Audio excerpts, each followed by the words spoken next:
This is a Hope 1032 podcast. Good morning. We've been talking each morning this week about how to grow your relationship with God through prayer. There are a number of ways to grow your relationship with God, but the most important, the most significant, is your communication with God through prayer. Not just talking to God, but communicating with God and putting that connection with God first in your day and letting the other things of your day fall in around it. God honors that, and He will help the other things in your day fall into place in the way that they need to. We need to learn, as we listen to God, to also obey what He's saying to us and to use the little in-between moments in our day to stay in constant contact with Him.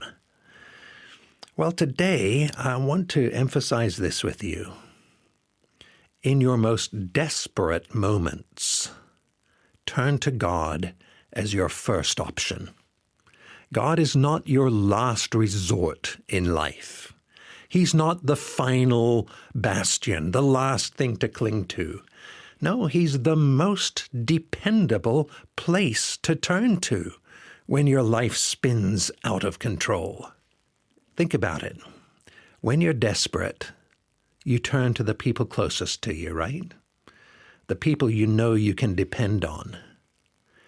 Well, you need to set this firmly in your mind. God is not just for Sundays. He's not just for your growth group meetings.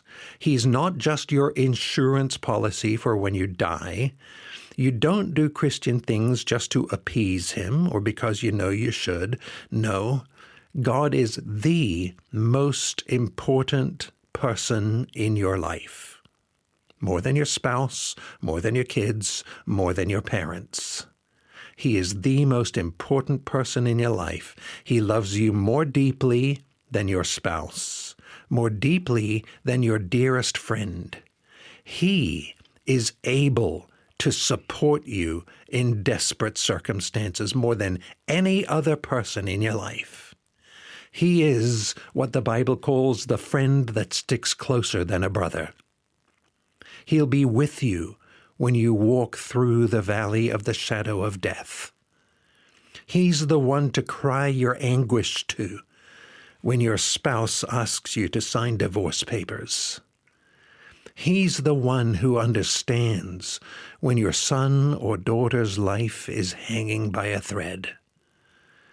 When the business you've built with your sacrifices, your blood, sweat, and tears is ripped away from you, and you're left with nothing but anger and a terrible sense of loss, that's not when you push God away.